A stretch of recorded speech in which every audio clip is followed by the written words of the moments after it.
Welcome back to Tightwad Workshop. Every time I bring out this textbook, I can just sense the reaction from my North American viewers. The metric system is the tool of the devil! My car gets 40 rods to the hog's head, and that's the way I likes it! Based on this feedback, I've obtained a copy of the 1972 edition, which uses imperial measurements. Let's just toss a coin and decide which measurement system we'll be using today. There's the queen, so I guess today we're going imperial.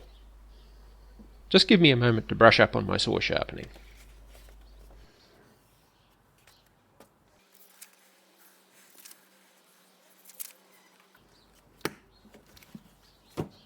Let's start with a quick test of each saw so that we can see how much our sharpening improves them.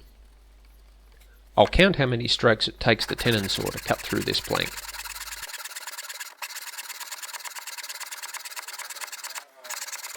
So our baseline for the tenon saw is 61 strokes. Now let's do the same for the crosscut saw.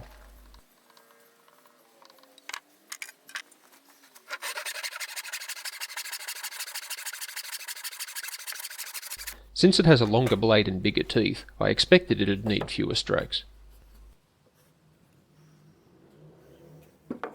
Now we'll do a similar test with the rip saw.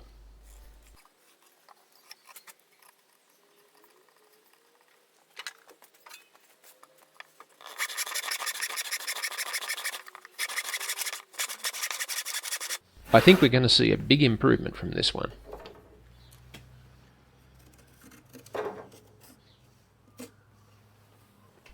If you're using a Nicholson style workbench, you just need to add a pair of thin boards to make a handsaw sharpening vise.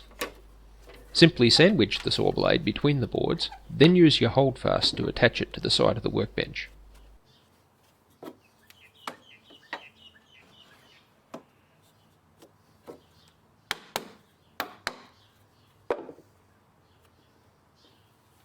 The first step in sharpening your saw is to flatten the teeth to make sure they're all the same height. This is done with a flat file, but you'll need to remove its handle first. Lay the file flat across the top of the saw teeth, then take a few slow, gentle strokes.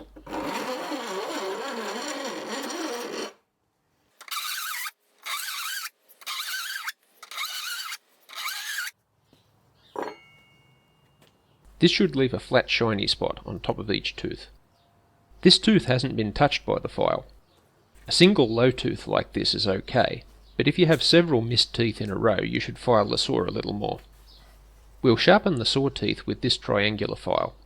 For a rip saw like this, you need to file straight across the blade at 90 degrees.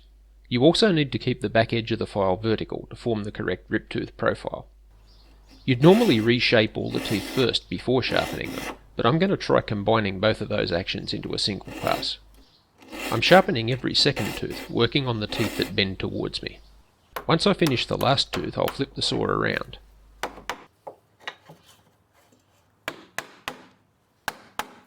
Then I'll file the opposite set of teeth, working from right to left.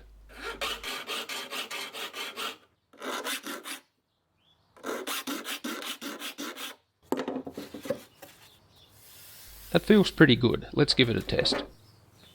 Last time we needed 27 strokes.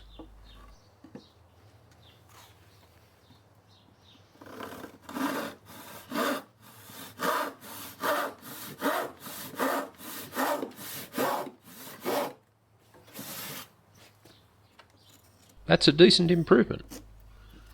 I then tried a longer test cut, but I found that the blade was starting to get tight. That indicates we'll have to adjust the tooth set on the saw. This tool is a saw set. We'll use it to accurately bend all of the saw teeth to the same angle. To use it, you simply line the pin up with the tip of a tooth and squeeze the handles. As you can see, this has bent the tooth outwards.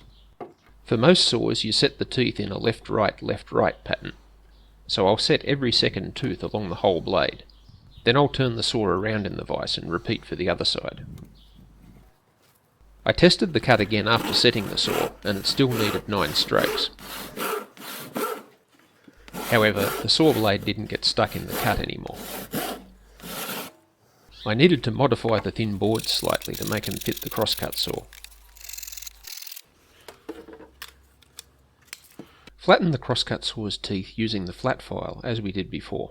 Then reshape each tooth using the triangular file, holding it at 90 degrees to the saw blade. Note that the crosscut teeth have a different profile. They usually have their cutting edge at a 100-degree angle from the vertical.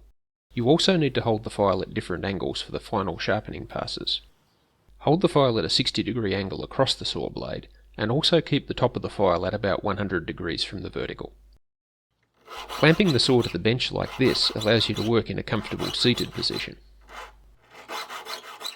Once we've sharpened both sides of the saw, we can give it a test. Our before test took 31 strokes to cut through.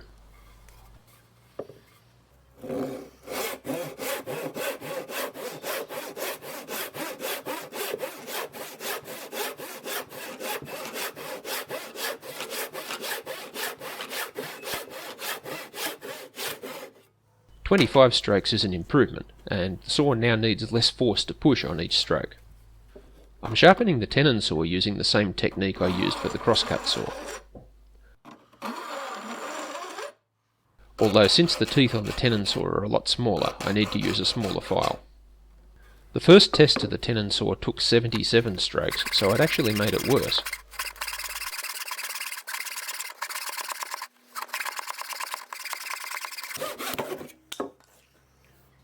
I wore my magnifier glasses for the second attempt at sharpening, and that gave a much better result.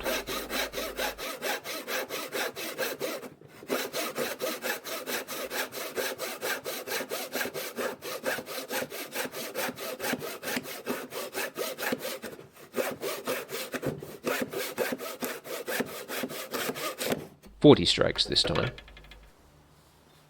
So there you have it. With a little effort we've saved 3 rusty relics and turned them back into useful tools. That's all for now. Thanks for watching. Tightwad Workshop is filmed in front of a live studio audience.